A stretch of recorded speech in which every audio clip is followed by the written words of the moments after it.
Azerbaycan ve Ermenistan arasında bir barış süreci başlandı, değil mi?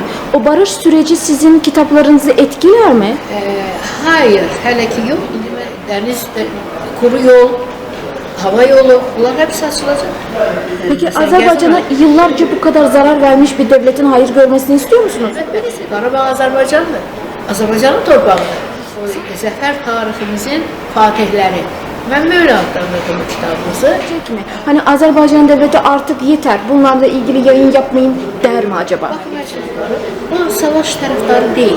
Peki neden bu kadar emekleri varken İlham Aliyev'e Nobel mükafatı istenmiyor da Trump için isteniyor o zaman? Bu bilirsiniz, bu başka bir siyaset değildi.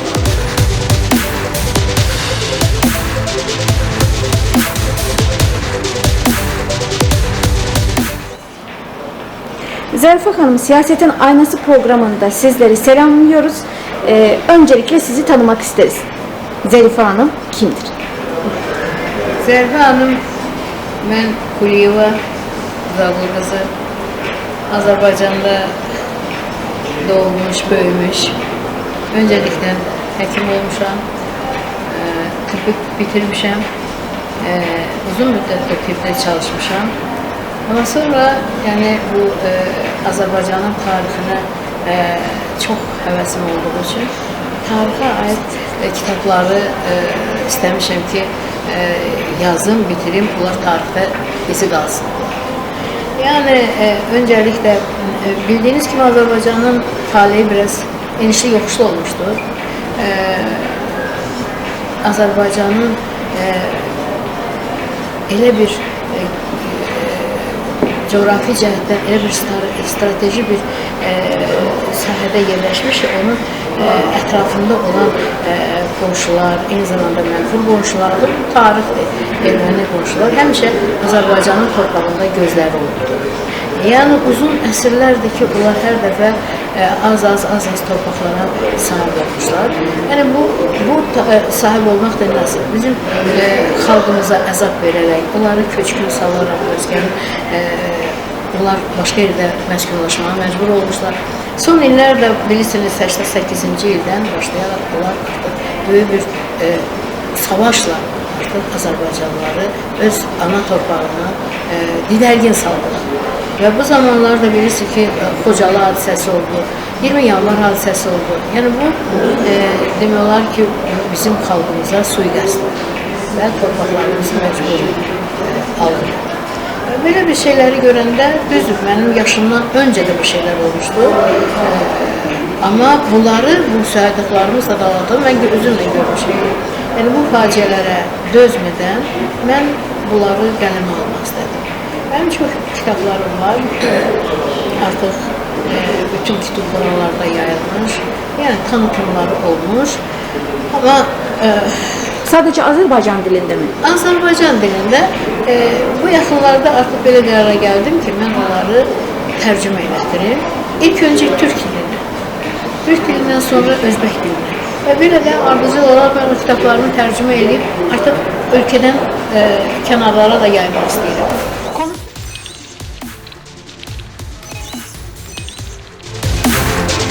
Konusu ne kitapları?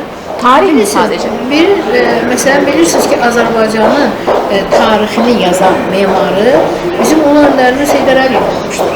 Ve bugün Azerbaycan müstakil, suveren, demokratik bir ülke olarak tanıyır bütün dünya. Bu sebep Heydər Əliyev olmuştur. O özü de hepsi deyirdi, müstakilliği söyleme hesap, onu saklamak, əbədi eləmək müçətindir. Buna da əsas xalq özü çalışmalıdır. Yani başında bir lider olmalıdır. Ve Hollanda bir lider olarak, dünyada tanınmış lider olarak bunu yarattı. Azerbaycan'ın atributu, bayramı olarak dünyada her ülkede bu saat dalgalanır. Ondan sonra bilirsiniz bu müstakillik devam etti ama torpaqlarımız 20% işgal altında. Düzdür, ülkemiz müstakil, demokratik ama işgal altında 20% torpaqlarımız var. İnsanlar vardı. Var idi. İndiden danışıram. Yani bu sizin de bildiğiniz olan yani bilgileriniz var ki valla milyon yarıma kadar köçkün düşmüş bizim xalqımız oldu. onları Azərbaycanın ərazisinə yerləşdirmək üçün bizim ulu öndərimiz 101 şəhərcik saldı ki, onları yerləşdirsin. Bəli, bunlar oldu, amma işğal altında. Bilirsiniz ki, 30 il Minsk qrupu var, nə bilim, bəyannamələr verildi, bəyanətlər verildi. Amma 30 il bu qaldı masa üstündə, kağızların üzərində. Biz torpaqlarımızı sahiblənə bilmirik. Bakın.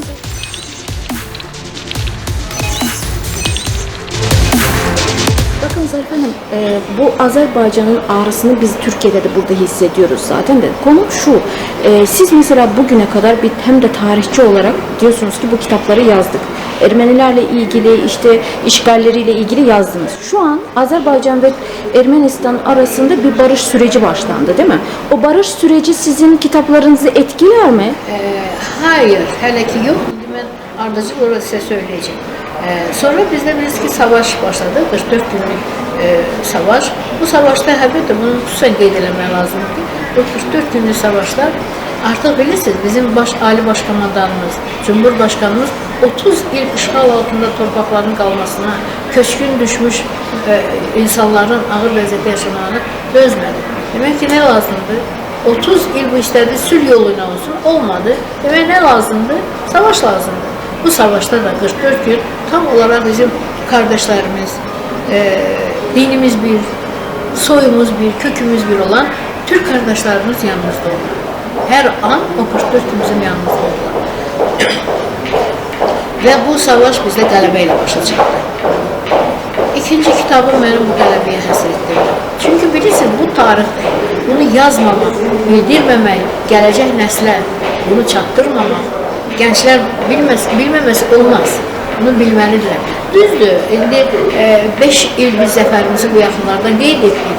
44 günlük savaşın zəfərini. Amma yazarlar var.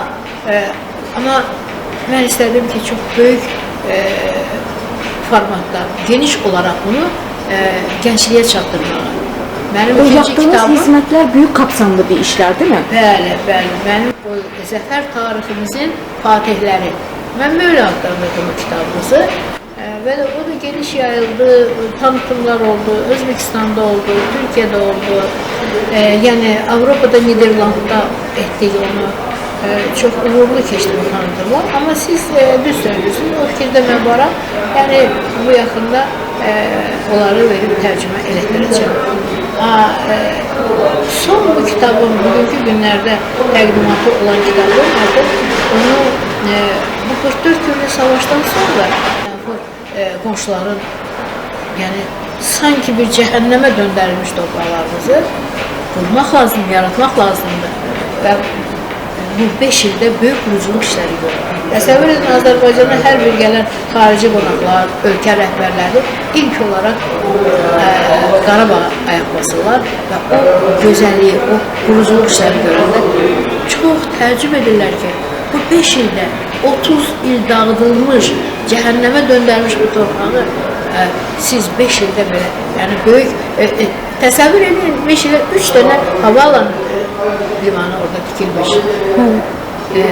Sonra köprüler salınmış, tuneller açılmış. Yani bilirsiniz ki indi Zəngəzur akıllı kentler kuruldu. Akıllı kentler kurulur, bəli. Şimdi yavaş yavaş insanlar öz topraklarına dönüyor. Esas odur ki öz evlerine, elbette Qarabağ Azərbaycandır. Azərbaycanın torpağıdır.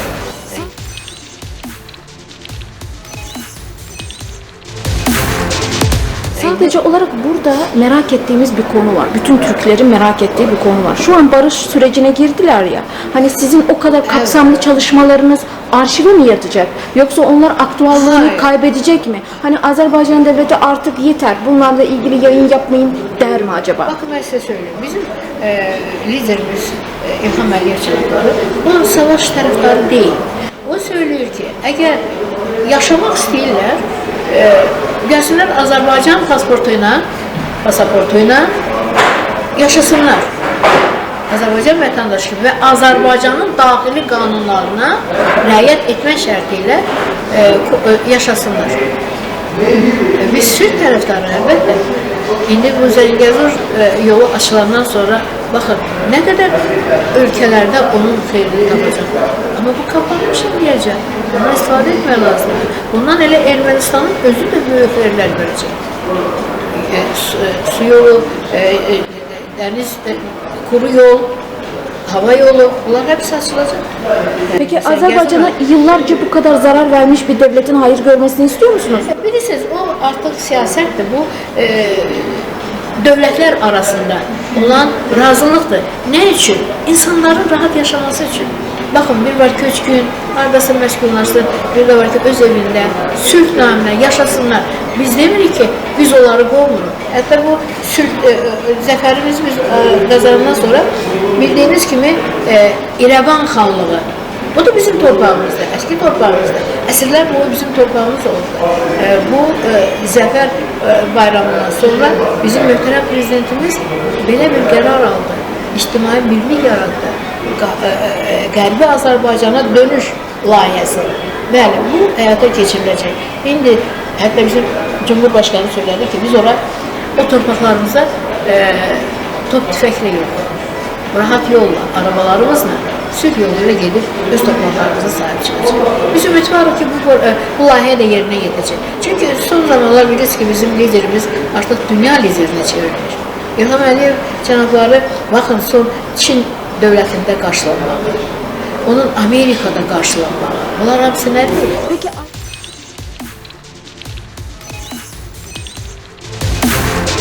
Peki neden bu kadar emekleri varken İlham Aliyev'in Nobel mükafatı istenmiyor da Trump için isteniyor o zaman?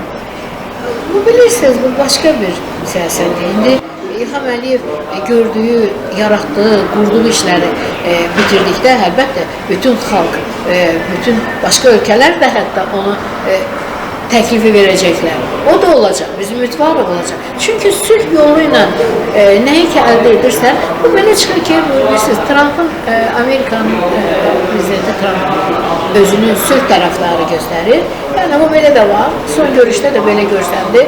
Hətta o dedi ki, bizim Cumhurbaşkanı ki, sən çox irəli gedən bir lider, siyasətçisən. Hətta o Ağ Evin açarını vermək. Ona bu nə deməkdir? O deməkdir ki, yəni bizim liderimiz hər tərəfli böyük bir lider siyasətçidir. Yəni Nobel premiyası, mükafatı, o əlbəttə ki, bizim ümidvardır ki, bizim Cumhurbaşkanımız da alacaq. Çünki bu qədər sülh tərəfdarıdır. Bu nə deyil? Deyil, gəlin yaşayın. Siz bildiğiniz kimi bizim liderimiz sülh tərəfdarıdır. Eyni zamanda mən sizə deyim ki, xalqımız da sülh tərəfdarıdır. Hiçbir dəfə eşidilməyib ki, Azərbaycan xalqı kimisə torpağında gözü olsun, kimisə getsin torpağını işğal etsin.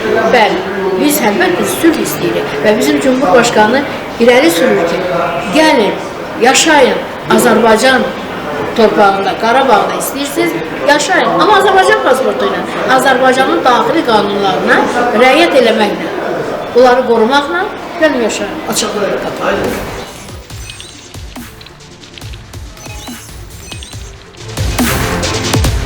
Peki bugün Türkiye'de bir kitap tanıtımınız oldu.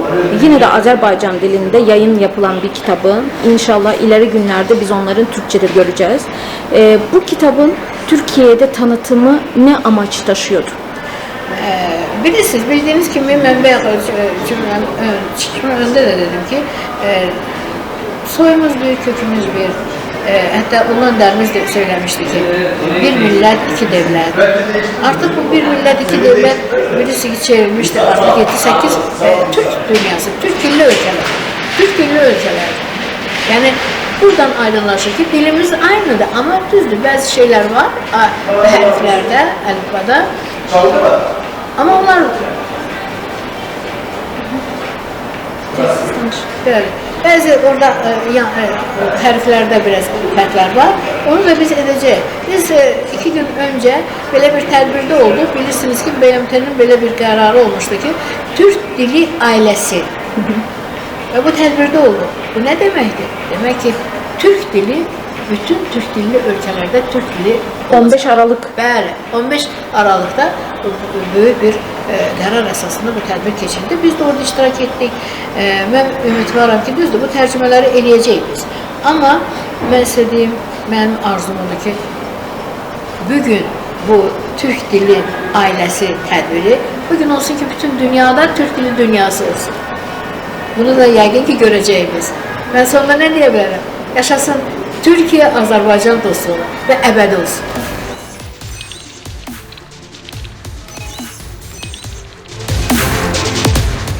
Çok güzel bir dilek. Bir de bildiğimiz kadarıyla siz Yalova ile ilgili bir hatıralarınız var. Atatürk'le ilgili hatıralarınız var. Orada Yalova biliyorsunuz Atatürk'ün kenti. Bir de bunları duymak isterdim sizden. Çünkü biz Yalova'dan geliyoruz. Fikirlerinizi alalım. Anladım. Yani bilirsiniz, Uca Tanrı Türk dilli ülkelere, İslam dünyasına en güzellikler vermiş. Azerbaycan güzeldi. Azerbaycanın her milli torpağı güzeldi. Ama Türkiye daha güzeldi. Türkiye'nin gezip dolaşmak bu bir şanslı insan için xoşbaxtçılık bilirsiniz. Ben de Türkiye'nin çok büyük məhəbbətim var. Türkiye'ni de sevirəm. Ben çok yerlerinde olurum. Demək olar ki, her tətilimdə Türkiye'nin bir bölgesinde olup oranı görmək istəyirəm. Böyle oldu ki, ben Yalova hakkında okudum, eşittim, gördüm ve istedim ki bir tətilimi orada keçim. Aynı zamanda orada çok təbiətin, ben söyledim, Uca Tanrı'nın verdiği nimetler var orada, o kapılcılar. Bakın ben orada ona göre gittim ve orada bildim ki Atatürk'ün uca liderimiz, Atatürk'ün məskənidir, yeridir ve mənə söylediler ki orada Atatürk'ün yaşadığı bir otel var ve şəxsi bir odası var. Ben çok arzu ettim ki o odada bir yaşayayım. Çünkü çok benim məhəbbətim var Türkiye. Termalda, muhtemelen termalda. Bəli. Orada ben oldum, 2 hafta orada ben dincəldim. Çok hoş oldu. Yalova'nın güzel meşəlikləri, güzel o kapılcalar, demiyorlar ki insanları da o kadar farklı bir mehribançılık var orada. O insanların yüzündeki, hatta yolla gelirsen tanımadığın bir insan gülümseyerek salam aleyküm deyir, soruşur. Yani bu şeyler bana çok hoş təsir elədi ve Yalova'nın güzelliği beni vali etti. Ondan sonra bir müddet geçenden sonra bir de oraya gitmeyi istedim. Ona göre 2 defa ben Yalova'da dinlemişim, tətil geçirmişim. Güzel hanım.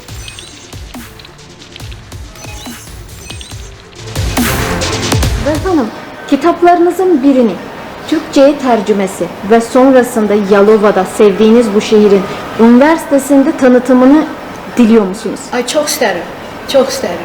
Müslüman dünyasında böyle bir şey var. İlahiden, Tanrı'dan neyi çok istersen sen, o sana kısmet olur. Ben böyle düşünürüm ki o da bana kısmet olacak. Ne mutlu bize ki Türk'üm değil mi? Ne mutlu bize ki Türk'üz. Türk ailesiyiz. Çok teşekkür ederim. Türk'le savaş yaparma olmaz. Bunu hiç kim bacaramaz.